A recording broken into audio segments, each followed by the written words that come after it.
Hello বন্ধুরা, আজকে তোমাদের সঙ্গে একটা নতুন গল্প নিয়ে আলোচনা করব। যাই হোক, গল্পটা তাহলে শুরু করা যাক। কলকাতার এক পুরনো গলির মোড়ে ছিল একটা ছোট্ট একটা দোকান, যার নাম দেওয়া ছিল গোপাল কচুরি ঘর। ভোর হতেই দোকানের সামনে লাইন পড়ে যেত, কারণ একটাই, গরম মুচমুচে কচুরি আর তার সঙ্গে ঝাল আলুর তরকারি। গোপাল কাকু ছিলেন দোকানের মালিক। বয়স হয়েছে, কিন্তু হাতে এখনও সেই জাদু। বড় কড়াইয়ে তেল গরম হতে থাকতো, আর তিনি ময়দার ছোট ছোট লেচি বানিয়ে তাতে মশলাদার ডাল ভরে গোল করে বেলে দিতেন। তারপর টুপ করে গরম তেলে ফেলতেই কচুরি ফুলে উঠত, একদম সোনালি মুচমুচে। একদিন সকালে রাহুল নামে এক ছেলে দোকানে এলো। সে নতুন এসেছে এই এলাকায়। কচুরির গন্ধে টান পড়ে গিয়েছিল তার।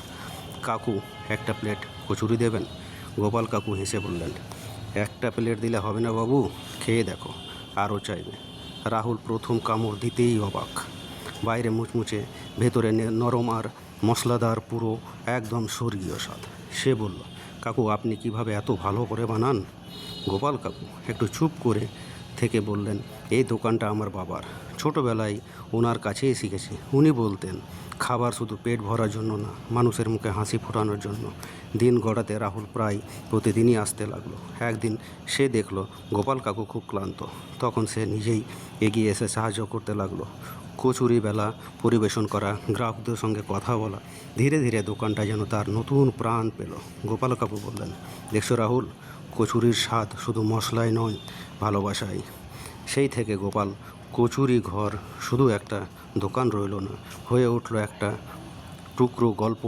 সেখানে প্রতিদিন গরম কচুরির সঙ্গে মিশে থাকে ভালোবাসা, স্মৃতি আর মানুষের হাসি।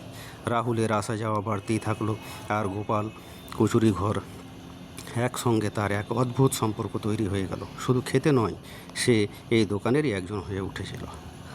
একদিন ভোরে রাহুল দোকানে এসে দেখে গোপাল কাকু বসে আছেন চুপচাপ। কড়াইয়ে আগুন নেই, দোকান বন্ধ। রাহুল চিন্তিত হয়ে জিজ্ঞেস করলো, কাকু কি হয়েছে? গোপাল কাকু ধীরে ধীরে বললেন, শরীরটা আর সায় দিচ্ছে না বাবু, ভাবছি দোকানটা বন্ধ করে দেব। এই কথা শুনে রাহুল যেন স্তব্ধ হয়ে গেল। এতদিনে সে বুঝে গেছে, এই দোকানটা শুধু কচুরির দোকান নয়, এটা একটা অনুভূতি। সে একটু ভেবে বলল, কাকু আপনি যদি অনুমতি দেন, আমি কি এই দোকানটা চালাতে পারি? গোপাল কাকু অবাক হয়ে তাকালেন, তুই পারবি? রাহুল হেসে বলল, আপনি তো আমাকে শিখিয়েছেন ভালোবাসা দিয়ে বানাতে হয়, আমি চেষ্টা করব। কয়েক দিনের মধ্যেই শুরু হলো নতুন অধ্যায়।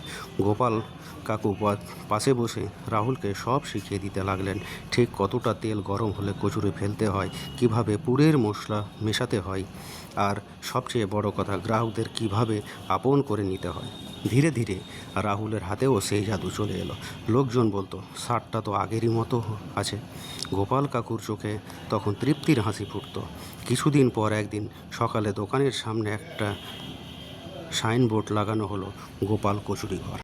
প্রতিষ্ঠাতা গোপাল কাকু, আর পরিচালনায় রাহুল। সেদিন গোপাল কাকু চুপচাপ দাঁড়িয়েছিলেন। রাহুল এসে বলল, কাকু এ দোকান আপনারই থাকবে সব সময়। গোপাল কাকু মৃদু হেসে বললেন, আর তুই রাখবি এই গল্পটা বাঁচিয়ে। সেই থেকে প্রতিদিন ভোরে আবার গরম তেলে কচুরি ফুলে ওঠে, আর দোকানের সামনে ভিড় জমে। কিন্তু এখন এই কচুরির সঙ্গে আর একটাও জিনিস যোগ হয়েছে, এক জন্মের থেকে আরেক জন্মের চলে আসা ভালোবাসার গল্প। Thank you watching my video.